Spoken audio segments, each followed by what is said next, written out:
Aku pindah ke kos itu 5 tahun lalu. Tidak ada yang istimewa. Dari bangunannya 2 lantai, cat kusam, lorong sempit, dan halaman kecil yang jarang tersapu. Harga sewanya murah, terlalu murah untuk ukuran kota besar. Tapi saat itu, aku tidak banyak bertanya. Pemilik kos, seorang pria tua, hanya berkata singkat saat menyerahkan kunci. Kalau ada apa-apa, jangan ribut. Aku mengira maksudnya soal tetangga. Hari-hari pertama berjalan biasa saja. Aku bekerja pagi, pulang malam, makan seadanya, lalu tidur. Penghuni kos tidak banyak. Beberapa pintu kamar selalu tertutup. Aku jarang melihat orang lain. Tapi kupikir itu wajar, semua orang punya urusan masing-masing. Yang pertama terasa aneh adalah sunyi yang terlalu konsisten. Tidak pernah ada suara TV, tidak pernah ada tawa, tidak pernah ada tamu. Namun aku masih sering mendengar langkah kaki di lorong tengah malam, pelan, teratur, seperti orang berjalan tanpa tujuan. Saat kubuka pintu, lorong selalu kosong. Tahun pertama berlalu. Aku mulai merasa kos itu seperti tidak berubah. Jam dinding di ruang bersama selalu menunjukkan waktu yang sama. Saat aku lewat, lampu lorong berkedip di titik yang sama setiap malam. Aku jarang berpapasan dengan penghuni lain. Tapi sesekali aku melihat bayangan di ujung lorong, seseorang membawa kantong plastik atau berdiri membelakangiku. Saat aku menyapa, mereka tidak menjawab. Aku mengira mereka hanya tidak ramah.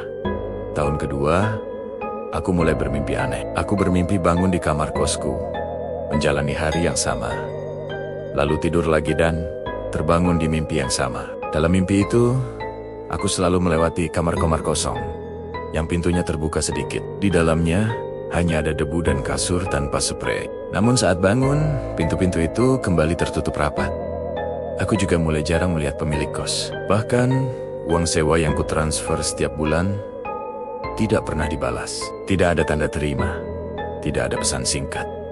Tapi uangku selalu terpotong. Aku tidak curiga, karena hidupku sendiri juga berjalan tanpa banyak komunikasi. Tahun ketiga, kejanggalan mulai terasa nyata. Suatu hari, aku pulang lebih awal. Gerbang kos terbuka lebar. Ranting dan daun kering menumpuk di halaman. Cat dinding mengelupas lebih parah dari yang kuingat. Aku sempat berpikir, apa aku baru sadar sekarang? Di malam yang sama, listrik mati di seluruh kos, kecuali kamarku. Lampu kamarku tetap menyala, kuning redup, seperti lilin yang hampir habis. Dari lorong terdengar suara seseorang duduk, lalu berdiri, berulang-ulang. Aku tidak keluar. Tahun keempat, aku berhenti bekerja. Bukan karena dipecat, tapi karena aku tidak pernah lagi datang ke kantor. Anehnya, aku tidak merasa kehilangan apapun. Waktu terasa melambat. Hari-hari berlalu tanpa penanda. Aku tidak lagi ingat tanggal. Aku tidak lagi ingat kapan terakhir berbicara dengan orang lain di luar kos. Saat aku mencoba mengundang temanku berkunjung, ia menjawab bingung. Kos apaan? Itu bangunan kosong kan? Aku tertawa. Kupikir itu bercanda. Namun malam itu, aku melihat sesuatu yang membuat dadaku sesak. Di lorong, cermin besar yang biasa kugunakan untuk merapikan baju tidak memantulkan bayanganku. Aku berdiri di depannya lama sekali. Kosong. Sejak saat itu, ingatanku mulai pecah. Aku mengingat diriku datang ke kos ini dengan koper, lalu mengingat diriku terbaring di kamar dengan ambulans di luar. Dua ingatan itu bertabrakan, tapi tidak pernah menyatu. Tahun kelima, hujan turun sangat deras. Atap kos bocor di banyak tempat. Air mengalir ke lorong, membawa debu dan daun kering. Untuk pertama kalinya, aku berani membuka kamar-kamar lain. Di dalamnya hanya ada kerangka ranjang berkarat, tumpukan surat lama, dan kalender yang berhenti di tahun yang sama. 5 tahun lalu, aku menemukan papan pengumuman usang di dinding dekat tangga. Tertulis, samar. Bangunan ini dikosongkan sejak kejadian 5 tahun lalu.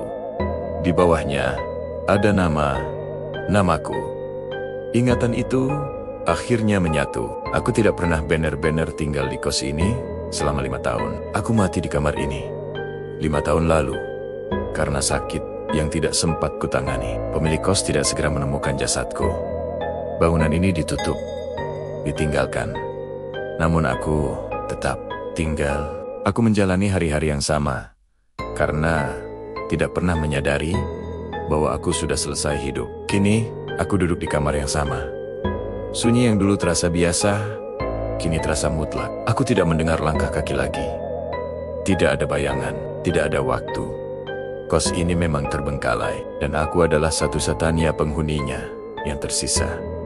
Sebagian orang takut mati, sebagian lagi tidak sadar bahwa mereka sudah lama tidak hidup.